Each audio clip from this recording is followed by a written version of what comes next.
আমি কখনোই সবার প্রিয় হয়ে ওঠার চেষ্টা করি না, কারণ আমি জানি আমি কখনো সবার প্রিয় হয়ে উঠতে পারবো না। এটা শুধু আমার পক্ষেই নয়, বরং বলতে পারি কারো পক্ষেই সম্ভব না। কেউ কখনো সবার প্রিয় হতে পারে না। কারো না কারো কাছে আমি, আপনি, আমরা অপ্রিয় থাকবো, এটাই স্বাভাবিক। কারণ আমরা ভুল শুদ্ধে গড়া মানুষ, কোনো জাদুকর কিংবা রোবট কিন্তু না। মানুষ হলে তার খুঁত থাকবেই, কাজ করলে কখনো কখনো ভুল হবেই। কারো কারো জন্য হাজার কিছু করেও কোনো কিছু একটা না করতে পারায় তার কাছে খারাপ হবেনি, আর এটাই স্বাভাবিকতার চিত্র।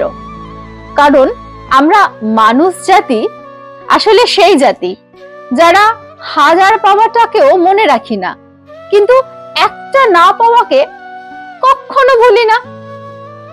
আর এসব কারণেই আমাকে কে কি বললো, আমাকে নিয়ে কে কি ভাবলো, কার কাছে আমি খারাপ, কার কাছে আমি ভালো, এই বিষয়গুলো আমার কাছে কখনো গুরুত্ব পায় না।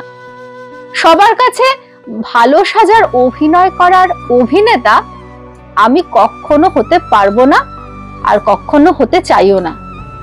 আমি যেমন আমি তেমনই। মেকআপ দেওয়া সুন্দরী আর ব্যাকআপ দেওয়া ভালো সাইনবোর্ড, আর যাই হোক, আমার প্রয়োজন নেই।